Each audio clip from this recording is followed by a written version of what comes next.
Have you ever had one of those mornings where you open your eyes and immediately think, ugh, I just don't have the energy to face this day? Where even simple tasks like making breakfast or getting dressed feel like climbing a mountain? My friend, if this sounds familiar, I want you to know two things. First, you're absolutely not alone. In fact, studies show nearly 70% of adults over 60 report persistent fatigue. But second, and more importantly, this isn't some inevitable part of aging. What if I told you that with just a few strategic changes to your daily routine, you could rediscover that vibrant energy you thought was gone for good?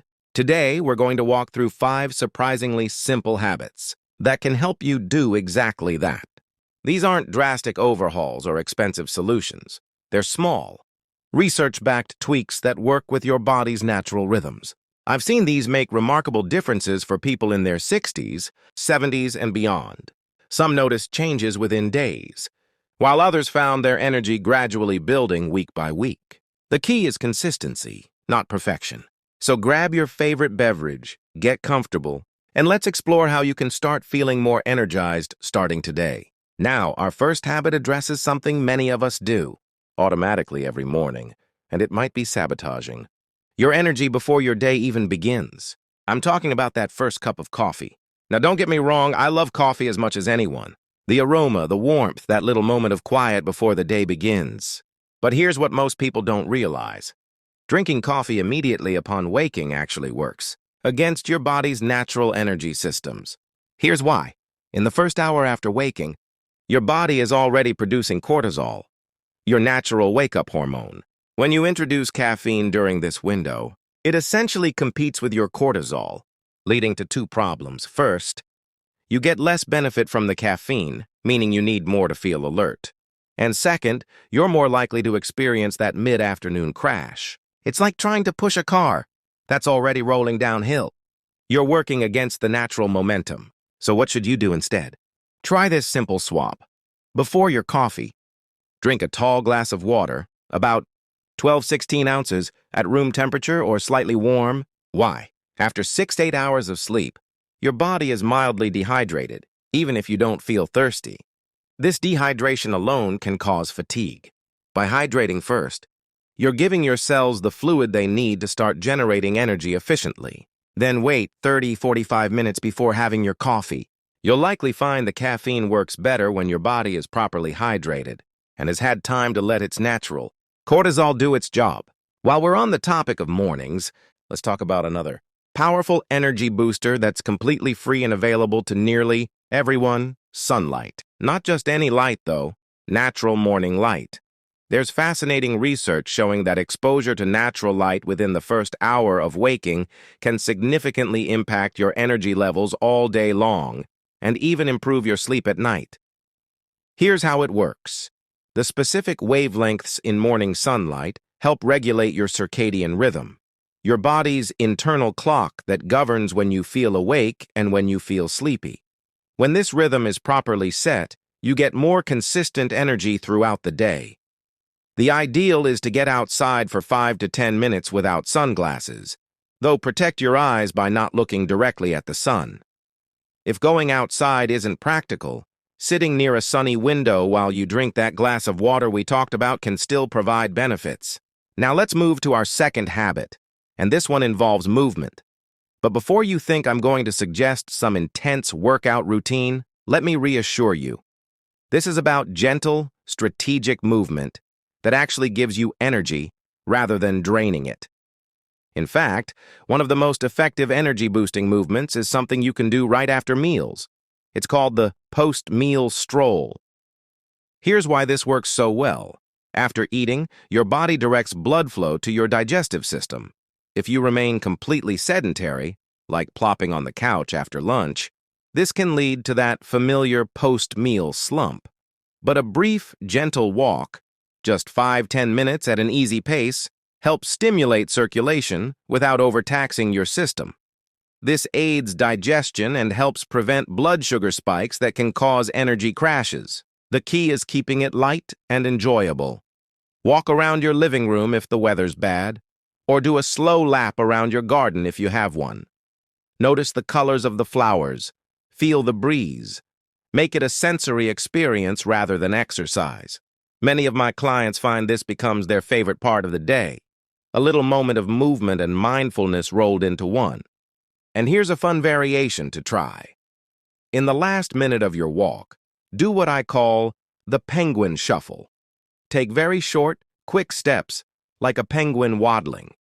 It might feel silly, but this activates different muscles than your normal stride and can give your circulation an extra boost. Plus, it's hard not to smile while you're doing it, and that positive emotion itself is energizing. Now that we've covered those first two habits, delaying coffee and embracing morning light, plus adding gentle movement, let's talk about something that might surprise you. The breakfast choices you've been making for decades might actually be working against your energy levels. If you're like many people, your go-to breakfast might be something like toast with jam, a bowl of cereal, or maybe some fruit. These seem like healthy choices, but here's the problem. After 60, our bodies become less efficient at processing carbohydrates, especially refined ones. That innocent-looking bowl of cereal or slice of toast is likely causing your blood sugar to spike and then crash, leaving you feeling tired by mid-morning. The solution? Shift your breakfast to focus more on protein and healthy fats. These nutrients provide steady, sustained energy without the blood sugar roller coaster. Some great options: eggs, any style, scrambled, poached, boiled. Greek yogurt with nuts and seeds. Cottage cheese with some berries. Even last night's leftover chicken or fish. If you're thinking, but I don't have time to cook eggs every morning, here's a great time saver.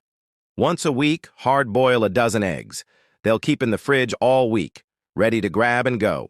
You can also make egg muffins by whisking eggs with some veggies, pouring them into a muffin tin, and baking. They reheat in seconds. Now, while we're talking about food, let's address something crucial that often gets overlooked when we discuss energy: hydration. And I'm not just talking about drinking enough water, though that's important. I'm talking about electrolytes, the minerals, like sodium, potassium, and magnesium, that help your cells actually use the water you drink. As we age, our bodies become less efficient at holding on to these electrolytes. This means you might be drinking plenty of water but still feeling tired because your cells aren't properly hydrated. Here's an easy fix. Add a pinch of high-quality sea salt or Himalayan salt to your water. Or try eating more potassium-rich foods like bananas, spinach, avocados, and sweet potatoes. Another great option is coconut water, nature's electrolyte drink. Just be sure to get the unsweetened kind. Many of my clients report feeling noticeably more energetic within days of paying attention to their electrolyte balance. Let's move on to our fourth habit, and this one might be the most immediately powerful of all: breathing. Not just any breathing, though. Specific techniques that oxygenate your cells and activate your body's natural energy systems. Most of us breathe too shallowly, especially when we're tired or stressed. This means our cells aren't getting enough oxygen, which directly translates to low energy. Try this simple technique right now. Sit up straight, good posture helps. Inhale deeply through your nose for 4 seconds. Hold that breath for 4 seconds. Exhale slowly through your mouth for 6 seconds. Repeat 5 times. This is called box breathing, and it works wonders for energy because it activates your parasympathetic nervous system, your body's natural rest and recharge mode. When this system is engaged, your body can better utilize the energy it has. Many people feel more alert after just 1 round of this. For an even quicker energy boost, try the power breath. Stand up, take a quick, sharp inhale through your nose while pulling your elbows back, then exhale forcefully through your mouth while pushing your arms forward. Do this 5-10 times when you're feeling particularly sluggish. It's like giving your internal battery a jump start. Now, before we get to our fifth and final habit, let's talk about something that might not seem directly related to energy at first glance: your posture. The way you sit and stand has a profound impact on how energetic you feel, and even how energetic others perceive you to be. When we slump, our lungs can't fully expand, which means less oxygen getting to our brain and muscles. Poor posture also puts extra strain on your muscles as they work harder to hold you up. Try this experiment. Slump in your chair right now. Shoulders rounded, head forward. Notice how you feel. Probably not great. Now sit up straight. Roll your shoulders back. Lift your chin slightly. Feel the difference? Good posture literally helps you breathe better and circulate more oxygen through your body. Make it a habit to check your posture several times a day. Set reminders on your phone if needed. Every time you correct your posture, you're giving yourself an instant energy boost. Now we come to our fifth and final habit, and this one might be the most transformative of all. It's not about food, exercise, or any physical routine. It's about purpose. Research on adults over 60 with abundant energy consistently finds one common factor. They have something meaningful that gets them out of bed in the morning. It might be gardening, volunteering, learning a new skill, caring for grandchildren, or even just the simple pleasure of watching birds at the feeder. This sense of purpose actually changes your brain chemistry in ways that boost energy naturally. So here's our fifth habit. Create what I call a meaningful morning moment. Before you check your phone or turn on the news, take just 5 minutes to connect with something that brings you joy or meaning. Some ideas. Look through old photos that bring happy memories. Write down 3 things you're grateful for. Listen to a favorite song from your younger years. Sit outside and appreciate nature. Read an inspiring quote or passage. This small ritual sets a positive tone for your entire day. It reminds you that each day is a gift and gives you an emotional energy boost before the demands of the day begin.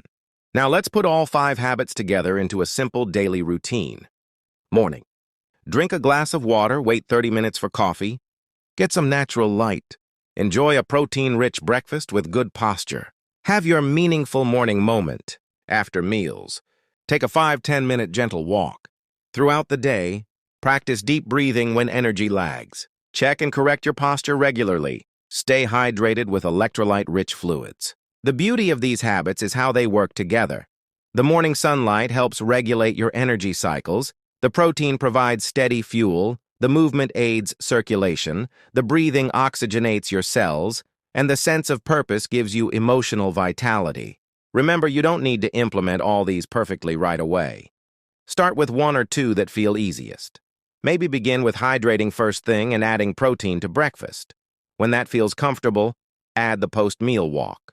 Small, consistent steps lead to lasting change. I'd love to hear from you. Have you tried any of these habits? How do they make you feel? Let me know in the comments below. And if you found this video helpful, don't forget to give it a like and subscribe to the channel for more tips on living your best life at any age. Remember, you're never too old to make positive changes. Every small step you take is a step toward a healthier, happier you. So here's to living your best life at any age. Thank you for watching, and I'll see you in the next video.